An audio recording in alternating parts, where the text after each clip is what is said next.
Madame, Messieurs, bonsoir et bienvenue dans cette nouvelle session d'information dont voici les titres.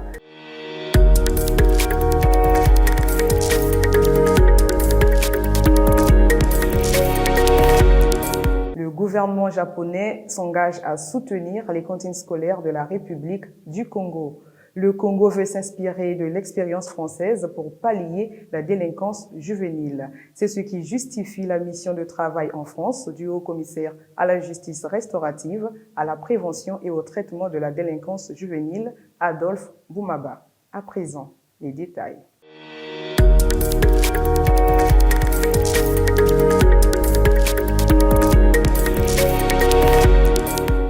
L'humanité célèbre ce 11 octobre la Journée internationale de la fille. À cet effet, l'Association de la planche des élèves et étudiants du Congo a rendu publique une déclaration dans laquelle elle sensibilise les filles de dénoncer les violences faites en milieu scolaire. Découvrez. Cette déclaration met un accent particulier sur la nécessité pour les filles de briser le silence quant aux agressions sexuelles dont elles sont victimes. Pour la présidente de l'APSEC, planche du salut des élèves et étudiants du Congo, Esther Inyoka, ceci reste un défi à relever. Chers élèves, chères filles, croyez en vous et en vos capacités intellectuelles. Travaillez et donnez le meilleur de vous-même dans vos études et accédez à l'excellence. La planche du salut des élèves et étudiants du Congo vous encourage à la méritocratie, afin de faciliter l'égalité des sexes au niveau professionnel, à lutter contre le tribalisme, la fraude, la corruption et le harcèlement en milieu scolaire. Victimes de ces actes, ces jeunes filles s'expriment. Nous subissons beaucoup de choses, des agressions entre nous, des collègues et aussi des profs. Nous avons une lourdeur de parler, souvent c'est la peur qui nous fait. Là, on pourra avoir le courage d'en parler aux profs, d'en parler aux parents. Cette association juvénile créée en 2003 entend poursuivre son combat. Le lycée de Ngangalingolo, officialisé depuis 2014, a rapproché les élèves des villages Ntula, Makana, Linzolo et bien d'autres de l'école. Un ouf de soulagement pour ces apprenants qui parcouraient autrefois de longues distances pour atteindre le lycée Pierre Savrognon de Brazza. Lovpana nous en dit plus. Le lycée de Ngangalingolo a été créé en 2013 pour accueillir les élèves des villages Ntula, Makana, Linzolo et bien d'autres localités du département du Pôle. Des élèves qui effectuaient de longs parcours pour atteindre certains lycées comme Pierre Savrognon de Brazza. Le directeur des études se souvient encore du calvaire vécu par les apprenants. En 2013, nous sommes venus donc au collège de Ngangalingolo avec un certain nombre de profs. Donc, à l'époque, le ministre était le ministre Matson Mampuya. Alors, il n'était même pas informé. Donc, nous sommes venus. On a eu donc 2 classes de seconde A de plus de 80 élèves, 2 classes de seconde C également de plus de 80 élèves. Et donc, nous avons fonctionné comme ça avec les professeurs du CG qui venaient en appoint pour compléter les départements qui étaient déficitaires. Donc, c'est en 2014 que le ministre prend une note officielle qui crée le lycée de Ngangalingolo. De sa création à aujourd'hui, le lycée a connu 3 proviseurs. Quant aux effectifs, l'établissement scolaire affiche cette année 1500 élèves, dont 932 filles. C'est un lycée qui a connu donc 2 proviseurs. Et moi, j'en suis le 3e. Je suis heureux en fait de prendre cette noble responsabilité avec une équipe que j'ai trouvée assez chaleureuse. L'équipe de maîtrise est composée de 6 membres. Nous avons une équipe administrative, 11 agents. Nous avons 44 enseignants dans l'ensemble. Et malheureusement pour nous, sur les 44, il y a au moins la moitié qui est prestataire. Pourtant, le lycée de Ngangalingolo n'est pas à l'abri des difficultés communes à beaucoup d'écoles et surtout l'insuffisance d'enseignants. S'il y a une doléance à faire au niveau de nos autorités, c'est de nous envoyer plus de fonctionnaires parce que avec un grand nombre de prestataires, c'est une grande charge pour l'établissement. Avec les efforts de notre ministère, toujours à l'écoute des responsables des établissements, nous avons reçu, il y a 3 jours de cela, un don de 160 tables bancs. En 11 ans d'existence, le lycée tente d'affiner son savoir-faire. Il reste l'unique cadre public de formation des élèves du second degré vivant dans cette contrée. Autre fait, le gouvernement japonais s'engage à soutenir les populations vulnérables et les cantines scolaires de la République du Congo. Environ 1,3 milliard de francs CFA a été octroyé au gouvernement congolais. C'est un don réceptionné par le ministre de l'Enseignement préscolaire, primaire, secondaire et de l'alphabétisation, Jean-Luc Munto. Reportage, Welcome, Divolo. Des 150 millions de yens, soit environ 1,3 milliard de francs CFA, pour assister plus de 80 000 personnes vulnérables à travers le pays, dont 62 000 élèves. Ce don du gouvernement japonais va permettre au PAM, Programme alimentaire mondial en République du Congo, de disposer des repas chauds et nutritifs des apprenants au quotidien. Ceci en vue d'assurer l'accès à l'éducation, mais aussi et surtout d'augmenter le taux de fréquentation à l'école. Les repas scolaires permettent non seulement d'améliorer la santé et la nutrition des élèves, mais aussi de renforcer l'accès à l'éducation des groupes les plus vulnérables, notamment les familles autochtones. Une autre partie de ce don sera dédiée au traitement de la malnutrition chez les femmes enceintes et allaitantes, ainsi qu'à l'assistance alimentaire en faveur des réfugiés et des demandeurs d'asile en République du Congo provenant de pays voisins en conflit. La cantine scolaire est un levier pour la motivation des enfants. L'ambassadeur extraordinaire et plénipotentiaire du Japon en République du Congo, Hiroyuki Minami, revient sur son bien fondé. Cette assistance démontre encore une fois l'attachement du Japon à la vision du chef d'État et du gouvernement de la République du Congo qui font du développement agricole et de l'amélioration de la sécurité alimentaire un des thèmes majeurs du Plan national de développement 2022-2026. Le ministre de l'Enseignement préscolaire, primaire, secondaire et de l'alphabétisation, Jean-Luc Munto, quant à lui, a rappelé la genèse de la mise en place de cantines scolaires. Le décret 2017-516 du 29 décembre 2017 portant réorganisation du ministère de l'Enseignement primaire, secondaire de l'alphabétisation en son article 3 crée au sein de la Direction générale de l'enseignement de base (DGEB) une direction de l'alimentation scolaire, structure de pilotage et de coordination interne du PNEAS pour donner à l'alimentation scolaire sa vraie place dans le système éducatif congolais et de jouer un rôle de plateforme centrale et de fenêtre d'opportunité pour le développement des secteurs socio-économiques en privilégiant particulièrement le secteur agricole. Monsieur le Président de la République, chef de l'État, Son Excellence Denis Sassou Nguesso, réitère par ma voix et celle du gouvernement tout l'intérêt qu'il accorde à la coopération entre nos deux pays. 7 départements vont bénéficier de cette aide, à savoir le Pôle, la Bouenza, la Lekumu, les Plateaux, la Cuvette, la Likwala et la Songa.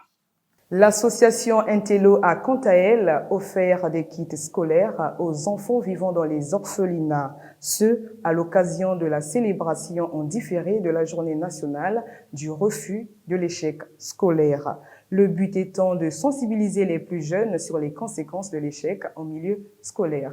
L'Ofrana, reportage. Des cahiers, gourdes, ardoises et bien d'autres sont là, entre autres kits scolaires que ces enfants des orphelinats de Saint-Joseph et Luzolo-la-Grâce ont reçus de l'association Intello. Ce geste entre dans le cadre de la célébration en différé de la Journée internationale du refus de l'échec scolaire. Carmel Kumba, président de la dite association, compte sensibiliser ses enfants contre l'échec et le décrochage scolaire, l'une des causes de la délinquance. Nous sommes à l'ère de la rentrée scolaire et de la reprise des classes. Nous avons laissé 2 types de kits. Les premiers kits, ce sont les kits scolaires, donc cahiers et autres, qui, n'est-ce pas, pour lier l'utile à l'agréable, accompagneraient les enfants dans leur processus scolaire pour cette année. Et nous avons laissé un extrait du Code de bonne conduite de la jeunesse, qui est l'œuvre de son Excellence, Monsieur le Premier ministre, chef du gouvernement, en son temps, ministre de la Jeunesse et de l'Éducation civique. Donc cet extrait du Code de bonne conduite a des bons conseils des jeunes en milieu scolaire et social. Ces enfants apprécient cet élan de cœur. Nous sommes vraiment très contents et nous vous remercions au grand cœur. Merci vraiment que votre association avance. Les remerciements qui ne quittent pas la bouche des responsables de ces orphelinats. Aussi, lance-t-elle un appel au gouvernement congolais et aux personnes de bonne foi pour un accompagnement multiforme. Les autres enfants, ils ont commencé depuis le lundi. Et par manque de kits, il fallait qu'ils puissent avoir un léger retard. Et là, demain, il sera à l'école. Merci pour tout. Demain, il va commencer le cours. Sauf que les besoins ne manquent pas. Là où nous sommes en location. Payer le loyer, payer les gens qui travaillent, payer l'école. Les enfants sont dans une école privée. Il faut payer les TD, payer les cours, la maladie aussi. Créée en 2015, l'association Intello œuvre dans l'éducation et lutte contre les maux qui minent la jeunesse congolaise. Les enseignants dont nous avons besoin pour l'éducation que nous souhaitons, l'impératif mondial de remédier à la pénurie d'enseignants, c'est sous ce thème qu'a été célébrée le 5 octobre dernier la 29e journée mondiale de l'enseignant. Cette journée est une occasion de revisiter le rôle de l'enseignant dans le système éducatif. Ce thème révélateur a suscité des réactions chez certains enseignants. Le 5 octobre, une journée dédiée aux enseignants. Elle vise à valoriser le personnel enseignant dans la pratique de leur métier. Une mission qui relève des pouvoirs publics, estime le président de l'Association des enseignants libres du Congo-Brazzaville. Aujourd'hui, un enseignant est en train de travailler, mais les primes qu'on donne à un enseignant, ça n'honore pas vraiment l'enseignant. Voilà pourquoi nous sollicitons au gouvernement de mettre à cœur la situation de l'enseignant pour que les enseignants qui sont recrutés aujourd'hui ne partent pas dans d'autres ministères sous prétexte que chez nous la rémunération est très faible. C'est une journée que l'État congolais devrait mettre en exergue pour que l'enseignant soit valorisé à sa juste valeur. Parce que sans l'enseignant, on ne peut pas parler du développement dans notre pays. Pour le proviseur du lycée de Ngangalingolo, le déficit des enseignants est un réel problème dans l'amélioration des conditions de travail du personnel enseignant. Par rapport à la taille de l'établissement, il y a un petit déficit des enseignants. Nous avons 44 enseignants dans l'ensemble. Et malheureusement pour nous, sur les 44, il y a au moins la moitié qui est prestataire. Le manque d'enseignants demeure une cause des effectifs pléthoriques des salles de classe dans certains établissements scolaires. Et cet élément qui vient de nous parvenir, entretien ce matin entre le directeur départemental de l'enseignement préscolaire, primaire, secondaire et de l'alphabétisation et les chefs d'établissements scolaires du public. En toile de fond, le point sur la rentrée scolaire 2023-2024. Suivez. Ces chefs d'établissement d'enseignement secondaire de Brazzaville sont appelés à améliorer leur méthode de travail pour cette année scolaire 2023-2024 afin de contribuer à la hausse du taux d'admission aux différents examens d'État. Seulement, pour Alain-Claude Dangwama, cela ne serait possible que si le phénomène de fraude est éradiqué du système éducatif. C'est pas possible. Quand on a été à l'école, on est à l'université, on a fait de bonnes études, on ne peut pas faire la pratique du 4e trimestre. C'est honteux. C'est pour les gens médiocres. On ne devrait pas faire comme ça. On ne devrait plus faire comme ça. Vous attendez la fin de l'année scolaire. Bon, vous recevez de l'argent, vous prenez les redoublants de première, vous mettez en terminale, mais vous plombez vos résultats. La réussite de ces objectifs passe aussi bien par la maîtrise des enseignants. Mettez vos directeurs des études, mettez vos services pédagogiques, services de la scolarité, près des enseignants, surveillez les enseignants, interpellez-les. Vous pouvez être dur, mais une main de fer dans un gant de velours. Parlez. Mettez les enseignants en confiance. Ce sont eux qui nous élèvent, ce sont eux qui vous élèvent, ce sont eux qui vous descendent. À la correction du BPC, qui a dénoncé les deux intrus? Ce sont les enseignants. Soyez proches d'eux. Après la reprise effective des cours, le regard reste fixé aux inscriptions des candidats aux différents examens d'État qui débuteront bientôt. Je vous emmène en France où les cadres du Haut Commissariat à la justice restaurative, à la prévention et au traitement de la délinquance juvénile en mission de travail du 18 au 27 septembre de l'année en cours ont visité les structures de prise en charge de la délinquance juvénile. C'est le Haut-Commissaire Adolphe Mboumaba qui en était le chef de file. Objectif, voir dans quelle mesure implémenter ces dispositifs dans les centres de rééducation et socio-professionnels d'Aubéville et de Bocagna. Commentaire, Loïc Kwamba.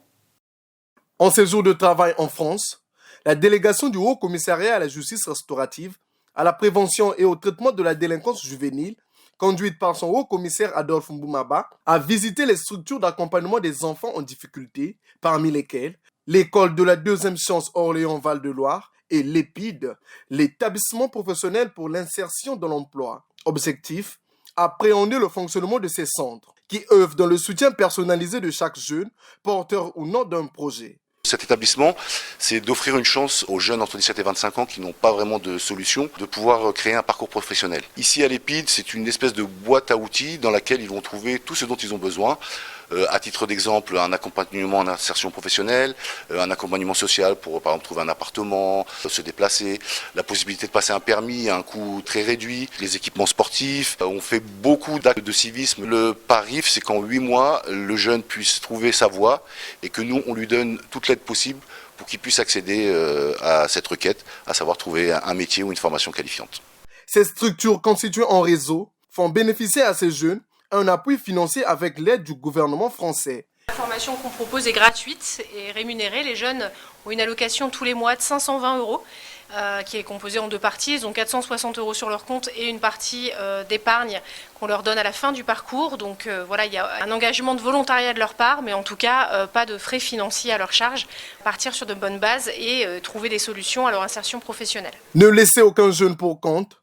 C'est le cheval de bataille de l'ancienne première ministre de France, Edith Cresson, conceptrice de l'école de la deuxième chance Orléans-Val-de-Loire. Mais pour quelle raison? Il y a des foyers où jamais aucun livre n'a pénétré, où il y a une inculture totale. Et donc, les jeunes des milieux favorisés, comme par hasard, réussissent mieux que ceux des milieux défavorisés. Pourtant, ceux des milieux défavorisés ne sont pas moins intelligents. Donc, c'est ça le problème que je me suis posé. Donc, il y a quelque chose qui manque, et c'est ce manque que nous essayons de combler avec les écoles de la deuxième chance. C'est la raison pour laquelle, bien sûr, nous diffusons un enseignement, mais en même temps, nous nous intéressons à la personne. Et chaque personne est différente, c'est la raison pour laquelle nous avons des entretiens en tête-à-tête, très régulièrement avec eux, pour connaître leurs problèmes de santé, de famille, etc. Et savoir s'adapter exactement à l'état dans lequel ils sont. Et puisqu'on a des très bons résultats, ils arrivent à rattraper le retard qu'ils avaient accumulé. Ces expériences peuvent aussi être adaptées dans n'importe quel pays, notamment au Congo, avec l'ouverture des centres de rééducation et de réinsertion socio-professionnelle en cours de Bocagna et d'Aubéville, à Ranchéry, Edith Cresson. C'est par cet élément de France que nous bouclons ce 19h30. C'était le journal de la rédaction de EAD TV. Merci de l'avoir suivi et bonne suite de programme sur la première chaîne éducative du Congo.